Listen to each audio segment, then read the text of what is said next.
Hi, I've given a presentation about the year in NASA and space exploration since about 2005, usually at the Chicago TARDIS Doctor Who convention, but other places as well. And this year I thought I'd try to record it and put it online. So let's see how this goes. Anyhow, my name is Kevin Parker. I am a software engineer at NASA's Goddard Space Flight Center. I've been able to say that since about 1982. I've worked on Hubble and James Webb. Landsat 7, I'm currently working on the next generation of polar weather satellites. That being said, this isn't any sort of official presentation, and don't hold NASA or my employer or anyone else responsible for what I'm saying here. I'm going to start off with the highlight for the year so far, which I think is the Perseverance rover landing on Mars. And I'm going to show you a video of it, but I wanted to talk about a few things ahead of time. One is when she mentions the back shell, that includes the parachute. So when she says the back shell is separated, that's when the transition is from loading on the parachute to firing rockets and slowing down. The next one, illustrated by this, he talks about terrain relative navigation. This is something really important and new for Perseverance.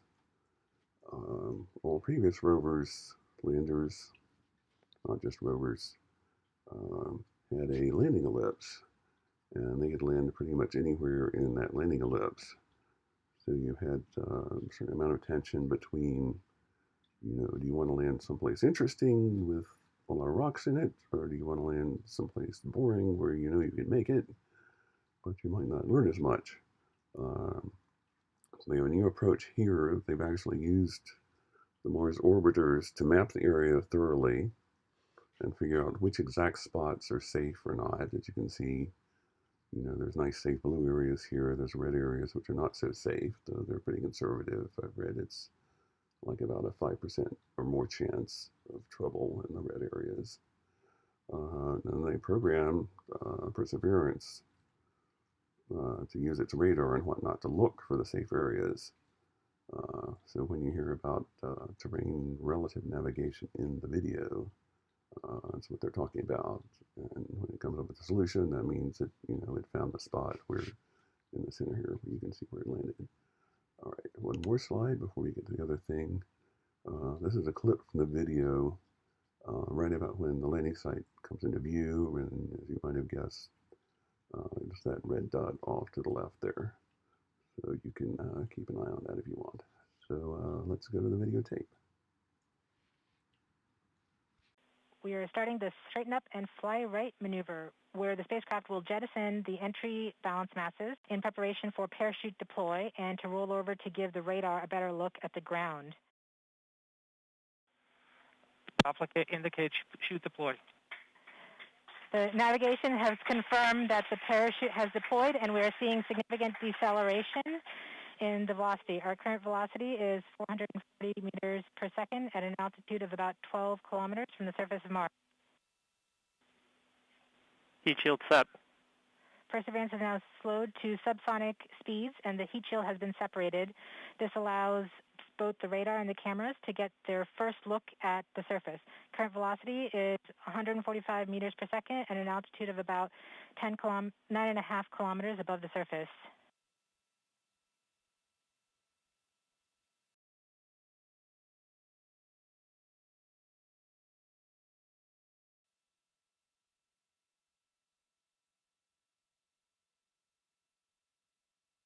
Nav filter converge. Velocity solution 3.3 meters per second. Altitude 7.4 kilometers. Now has radar lock on the ground. Current velocity is about 100 meters per second, 6.6 kilometers above the surface of Mars. Perseverance is continuing to descend on the parachute. We are coming up on the initialization of terrain relative navigation and subsequently the priming of the landing engines. Our current velocity is about 90 meters per second at an altitude of 4.2 kilometers. LVS valid. We have confirmation that the lander vision system has produced a valid solution and part of terrain relative navigation. Priming. TBA is nominal. We have priming of the landing engines.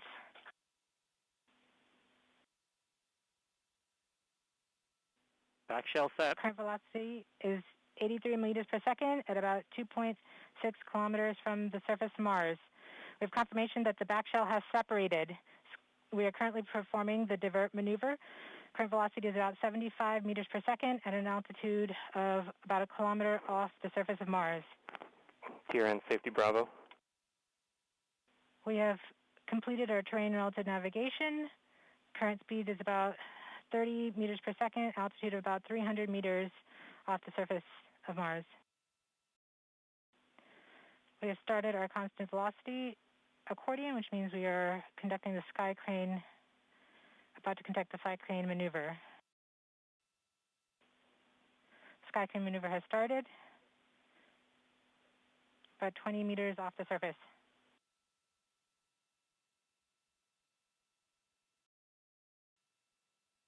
We're getting signals from MRO. Tango Delta. Touchdown confirmed. Perseverance safely on the surface of Mars, ready to begin seeking the signs of past life.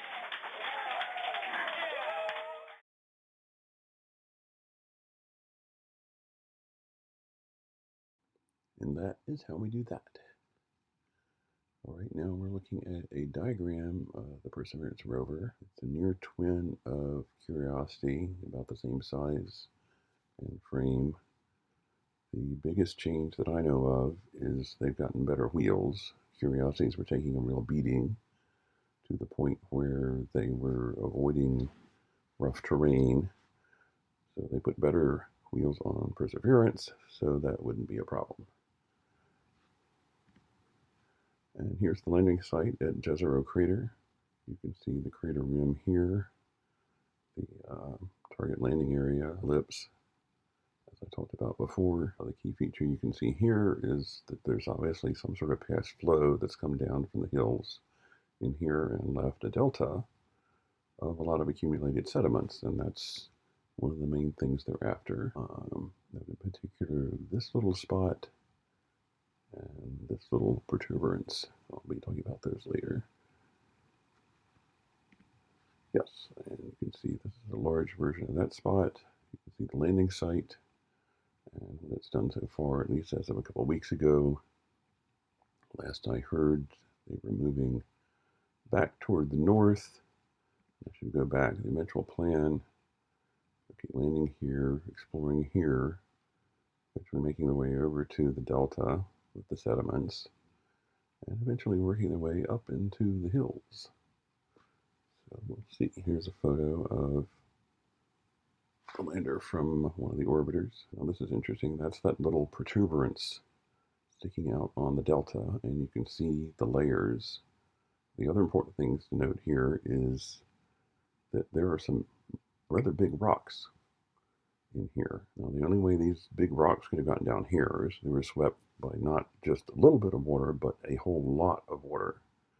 So at some point on Mars, and in this particular part of Mars as well, in particular, there was a whole lot of water flowing at one point. So that should be interesting. This doesn't look like much. You can see the circle cut out of this rock. The important thing about this, one of the goals of Perseverance, is to collect samples and put them in containers and eventually set them aside at a particular spot on the surface.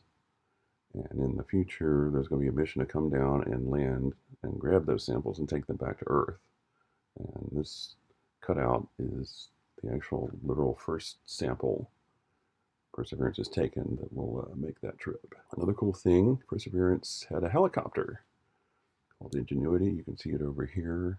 Someone commented on this photo. It said it looks like Perseverance is looking like a proud parent, looking back and forth between the camera and its offspring there. Here's a little diagram. It was just originally an engineering effort, just proof of concept, but it's actually been used operationally to scout ahead Perseverance to see which way it wants to go.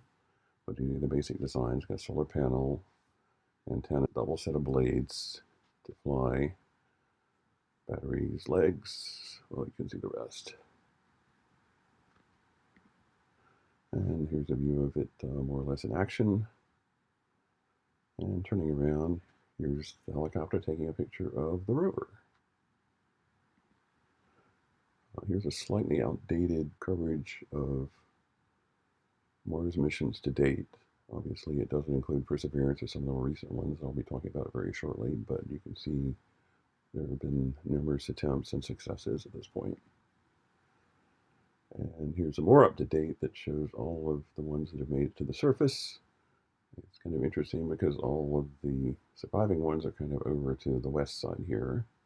You got the InSight fixed lander that I'll talk about shortly, Curiosity that's been there for a while, Perseverance that I've been talking about, and the Chinese mission Tianwen-1, which I will be talking about almost immediately. Yes, here's Tianwen-1's landing site that's taken from the Mars Reconnaissance Orbiter. And here's a photo of the rover as taken by one of its cameras. It's actually able to throw a camera out from distance from it, so you can actually get a selfie. Like another mission is United Arab Emirates sent an orbiter called Hope, and it's been able to take photos from Mars orbit, including these composite photos, single channel photos at the top, composite photo at the bottom, and keep an eye on Mars's atmosphere. Mars InSight, this is a fixed lander. It was mainly a geology mission to try to understand the interior of Mars a little better. One of the cool things about it is they have these solar panels, and you can see they're getting a little bit dusty. One of the things they've done is to deliberately dump sand on the solar panels in hopes that the wind would come along and knock off the sand and take some of the dust with it along with the sand. And it's actually been successful. It's going on. What has been less successful, they originally wanted to dig something like 5 meters into the ground, and they tried everything they could possibly do to get into the surface without a whole lot of success. I mean, they've tried shaking it and whacking it with other parts of the panel, and just recently they finally just said this isn't going to work. So that's kind of the bad news, because that was one of the key experiments they were hoping to succeed. On the other hand, they have been able to monitor Mars quakes. I guess you can't call them earthquakes. And from that deduce that Mars has a liquid core like Earth, and it's actually somewhat larger than they thought it was going to be. And this is just showing a diagram of all in the radius of the core relative to the radius of Mars and the thickness of the crust. And believe it or not, Mars has clouds. This is a photo from the Curiosity lander looking up. And another cool photo. This is not really strong scientifically. They took some liberties with the coloring and whatnot, but it's a very evocative photo of Curiosity climbing Mount Sharp and looking back down the hill at the rest of the Gale crater. Okay, this is the European Mars rover, now dubbed Rosalind Franklin, for the woman who did some of the key work to discover the structure of DNA. It was actually originally supposed to launch and arrive a couple of years before the missions I've been talking about, and it got delayed once, and it got delayed again, and now it's supposed to launch next year, so it'll be about 2 years behind the last batch. I talked about the Mars sample return. Here's a diagram of it. So the first one is Perseverance. It's the 2020 mission. It's there now, and it's collecting samples. It's going to save them off. You're going to send a lander to go back, collect those, come back, and bring them back to Earth orbit. And then I'm not entirely clear on why, but there's a third mission that will collect them from Earth orbit and bring them back. And meanwhile, the Japanese are looking to sending a probe to Mars's larger moon Phobos and collect some samples from there. And scientists think that they can pick up samples of Mars's atmosphere, samples from bits of the surface that have been blown off with crater impacts and that sort of thing, meteorite impacts, and bring those back, possibly ahead of the Mars return sample. Okay, I'm showing you this slide just to give you an idea of everything that's going on that I could be talking about. Current missions, upcoming missions, and whatnot. I can only really pick the absolute highlights because I was only really given about an hour. So I really have to pick and choose. And even though there's a lot of stuff to say about even the individual missions, I could talk an hour about Perseverance or some of the others. So I'm really only giving you the highlights. And one of them is the Juno mission to Jupiter, launched in 2011. We're there a few years later. It's been going there for a while, orbiting Jupiter. And you can see the orbits here. Originally, they were going to go down to 14-day orbits, which was better in some ways for the science, but because they're going through Jupiter's magnetic field so many times, it was kind of bad for the spacecraft. They had some issues with that and ended up sticking with the 53.5-day capture orbit, which has had the effect of extending the life of the spacecraft considerably. Okay, this is a photograph of Ganymede from Juno. It's a little blurry because it's in infrared, but Juno's gotten into its extended mission. It's going to at least 2025 if it survives that long. And so they're focusing a little bit more on the moons of Jupiter as well as Jupiter itself. However, they're still looking at Jupiter, and they've managed to take a good look at the Great Red Spot. And this gives you an idea of how big the Great Red Spot is. You can see it bigger than Earth, and Juno is actually able to peer through the clouds and see how deep it is, and you can see it's got some depth to it as well. This is just a cool photo of a northern hemisphere storm, not the Great Red Spot, but there are an awful lot of storms on Jupiter. I think this is a photo of the southern hemisphere, and you can, as I said, you can see a whole bunch of white storms and a reddish storm. I'm not sure if that's the Great Red Spot or not. And also some bullish ones closer to the poles. Upcoming missions, including Europa Clipper, now scheduled to launch in 2024, will make multiple flybys past Europa and try to get a better idea of that planet, which is one of the best in the solar system as far as signs of life are concerned. And the European Space Agency is likewise has the Jupiter Icy Moons Orbiter, or JUICE for short, and is going to check out some of the major moons a little bit ahead of the Europa Clipper. An exciting mission. We're going to land a nuclear-powered drone quadcopter on Titan, and it's actually going to be able to land at various sites and fly around. This is going to be way in the future. I think we're talking something like 2034 by the time it actually gets there. But that should be really awesome. This is kind of like someone did a lot of work to try to look through Titan, which has a very thick atmosphere, even thicker than Earth's, and to get an idea of the riverbeds and whatnot. These rivers are not water, they're methane because Titan is quite cold, but there are liquids on Titan. It's just rather chunky liquids. Now we're getting to asteroids.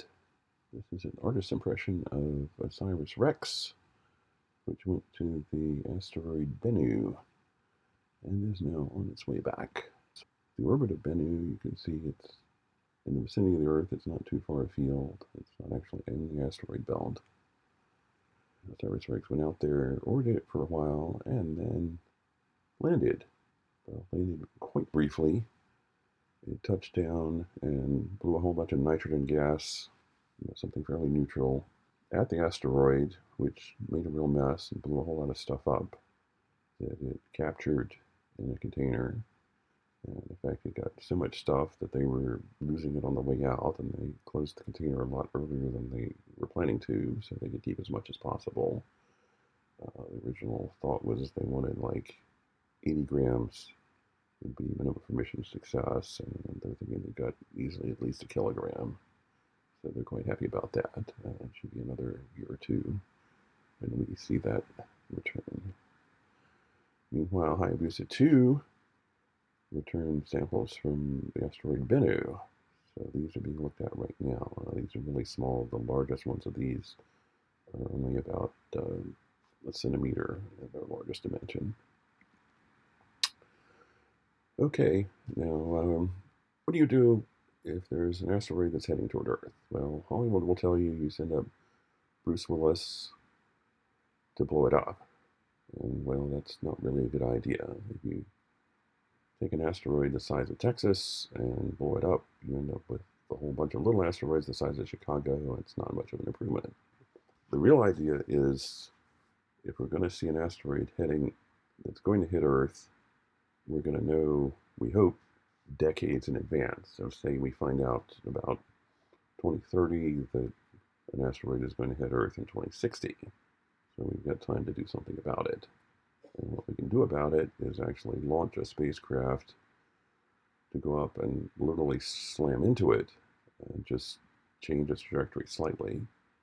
And it may be only by a few millimeters per second, but if you expand that out to 25 years or whatever much time you've got, then you've gone from hitting the Earth to missing entirely.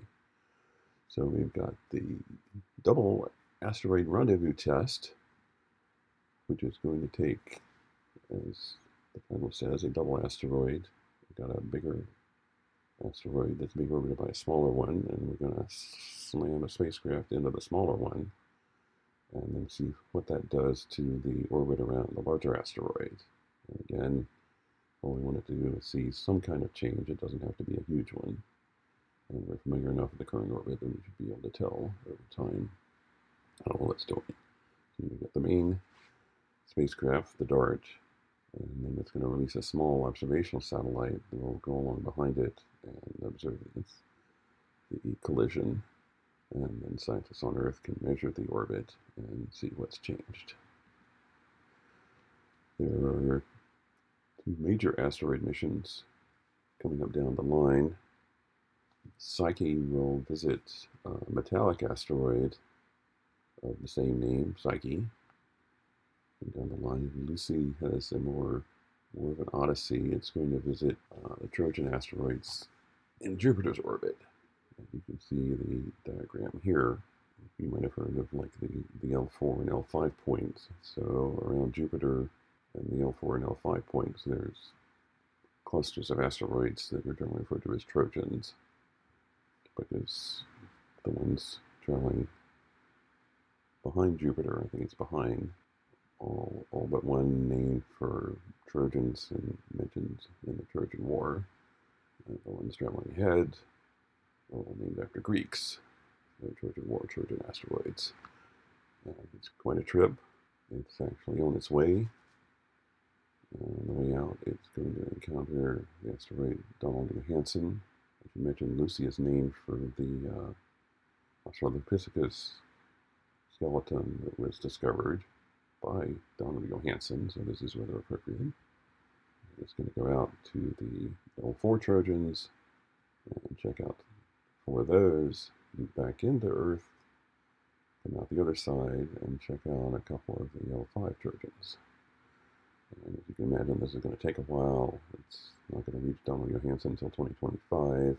The first Trojans in 2027, and the second batch is in 2033. And after a long period of being ignored, we have new missions to Venus. The one on the right is called Da Vinci. Don't ask me what that stands for, but the goal is to send a probe that will go slowly floating down into the atmosphere and sample it all the way down, as well as once it gets through the clouds, take some photos of the landscape and get a better idea of that. The other one is Veritas, which will stay in orbit and use radar to look through the clouds and do a better job of mapping Venus. The Europeans also have a similar Venus orbiter akin to Veritas, and will also do some of the same mapping. And the Europeans also have a mission called Bepi Colombo, which will eventually go into orbit around Mercury. It launched a couple years ago, and it's working on adjusting its trajectory so it can do that. And it actually had its first flyby in October. You can see what's going on in the long run. go into orbit in 2025. And here's some photos from that first flyby, a photo. Then we have the Parker Solar Probe, no relation. Neither the probe nor the guy it was named for, who's noted for being the first one to predict the solar wind. The Parker Solar Probe is taking closer and closer orbits toward the sun, and recently made headlines because it, quote, touched the sun. I think it's kind of arguable. Because you can say, well, yes, it went into the sun's atmosphere, but you could also make the case that we're out here at Earth and also in the sun's atmosphere. But either way, it's getting closer and closer to the sun, and it passed a bit of a milestone recently by getting close enough that you could actually say it's the sun's outer atmosphere proper. Another European mission, the Solar Orbiter, which managed to get a photo of Venus, Earth, and Mars all in the same image, which I thought was pretty cool. And there's a moon rover from the Chinese on the moon taking this cool photo. NASA has a Viper moon rover planned to launch next year, I believe. It's going to explore near the South Pole, where they're hoping to find water ice, which would be a good sign for eventually setting up a human base there. Now, not all NASA probes are deep space. There are a lot looking at Earth. And as I think I mentioned before, I'm working on the next generation of polar weather satellite, so I'm in this category, though I don't see my current missions in there. I think this one is a little dated. I'm going to show you a bit of history. This is the very first weather television picture from space from the TARDIS-1 satellite on April Fool's Day 1960. The latest and greatest satellite just launched, Landsat 9, which extends about a 50-year tradition of monitoring the Earth for information that farmers and such can use. You can see two early sample photos here. The pair on the left is farmland in Ontario, Canada, in both visible and infrared. On the right, you can see the Himalayas, likewise in both visible and infrared, and you can see that the snow caps really jump out in the infrared. There's another Landsat 9 photograph of the Detroit and Windsor area. Okay, one recent accomplishment was finding signs of a planet in another galaxy. We found thousands, literally thousands, in the Milky Way. But now, for the first time, we've detected one in another galaxy far, far away. Here's an Ortis impression of what that system looks like without the planet. What you've got is a neutron star black hole over here with stuff spinning around it. That comes from a companion, more normal star that's getting gas and materials sucked off it, spins around, gets spewed back out again, and this generates X-rays, which are very bright and can be seen from very far away. Here's an image of the Whirlpool galaxy, which is where it was found, and a close-up look at the part of the galaxy where it was found. And then you look at the X-ray emissions, and you can see this characteristic little dip, which is when the planet passed in front of that black hole or neutron star that's emitting the X-rays. That's how you find planets, one of the ways. This is the more conventional way. This is the Transiting Extrasolar Satellite System, something like that, TESS for short. And it's essentially been looking at stars relatively close to Earth, or there's similar sorts of dips, but in visible light. You can see close up, and the idea is that we can find enough of these close enough that when James Webb goes up, it can take a closer look, and it might be able to determine the composition of the atmospheres when the planet passes in front of the star, and take a spectral analysis of that. You can tell what gases are in the atmosphere. If we find the right sort of gases, we might be able to say there's life there. NASA has approved a whole bunch of little missions. Most of them are pretty arcane. This one I found pretty cool. This one is likewise going to try a sort of preliminary thing along the same lines that I described before, looking at the atmosphere of the extrasolar planets to see if the spectra show anything interesting in the atmosphere. Hubble Space Telescope is still up there and hanging in there. It went into safe mode, which meant it kind of shut down all the instruments and said, "I'm in trouble, fix me."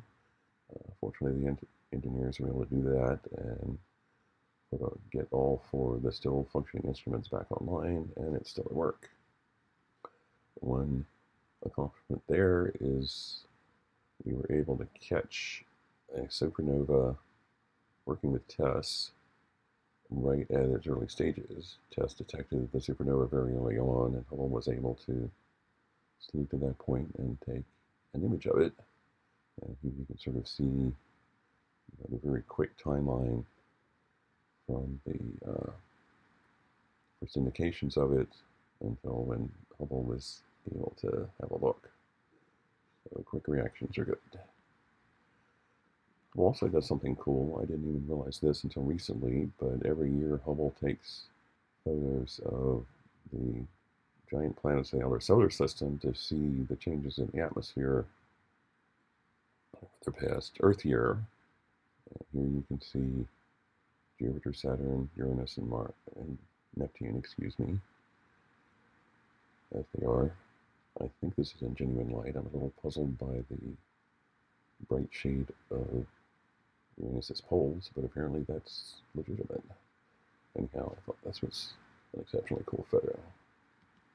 Now we get to the James Webb Space Telescope, which launches within the week as I record this, but it's been a long, long time coming.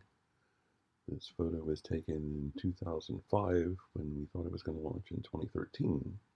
I'm actually in this picture. You can see me next to the left front strut here, shading my eyes because we're looking kind of toward the sun. This is the lawn at the Goddard Space Flight Center, if anyone was wondering. And I know people in this picture who, I'm sad to say, are no longer with us and did not survive to see the fruits of their efforts. So let's hope it succeeds for their sake.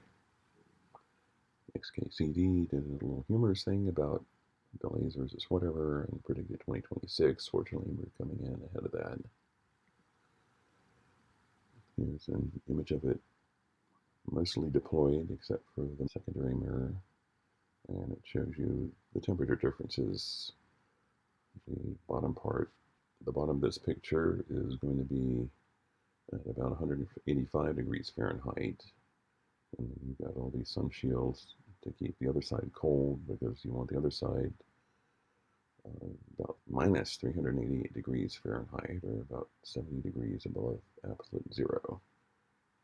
James Webb is an infrared instrument which basically detects heat, so the less heat on the spacecraft to interfere with that, the better. And it's a bit of an origami project. It's got to be all folded up and stuck into the fairing of an Ariane 5. And you can see some idea of what's involved with that here. A quick summary of the instruments: near-infrared spectrometer, near-infrared camera, middle infrared camera and spectrometer, and the fine guidance system, and the near-infrared survey system. And our friends at JPL talk about the 7 minutes of terror to land on Mars. James Webb is going to be more like 29 days of terror as they methodically deploy it on the way to the L2 point, which is about 1,000,000 miles past the Earth away from the sun.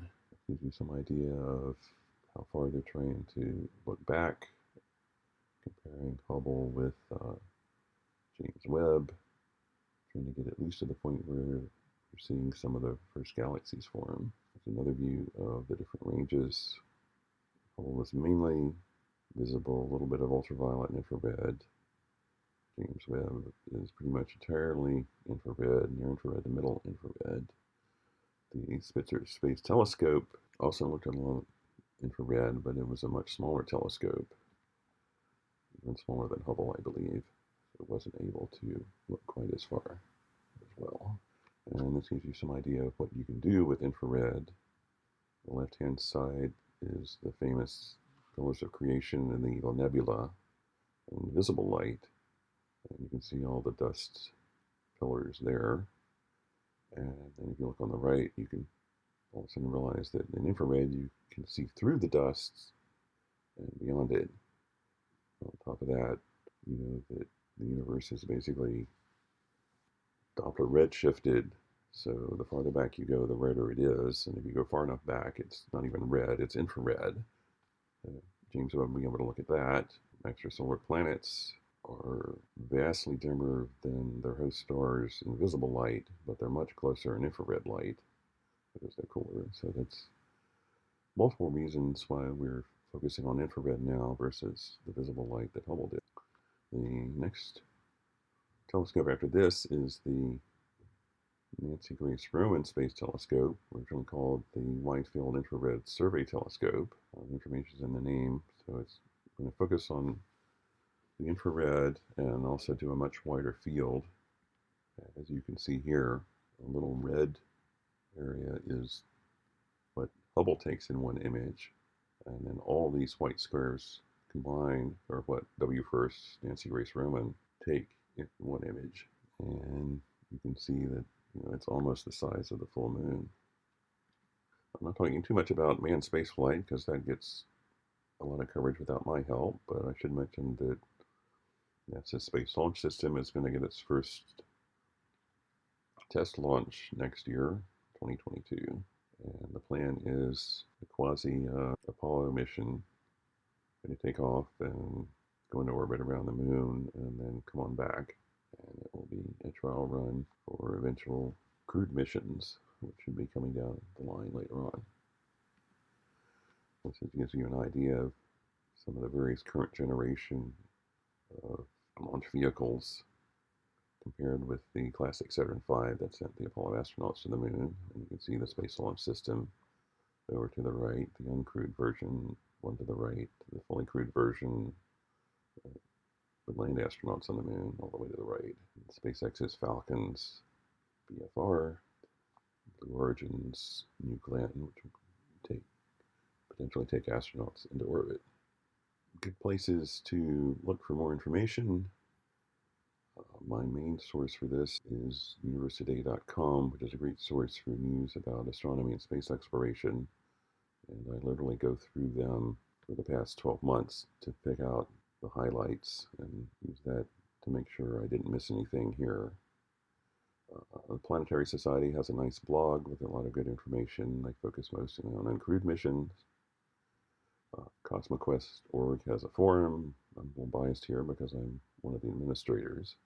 But if you want to discuss space missions or astronomy or several other related topics, you can do that. If you're really into it, unmannedspaceflight.com is for people who really dig into the details. And they've got people who are, for example, ahead of JPL in determining exactly where the Mars rover is and where the latest photos were taken and so on and so forth. And they'll have traverse maps ahead of that. And if all goes well, my outro is going to be the James Webb Space Telescope deployment process, courtesy of a NASA video. But that's it for me. Thank you.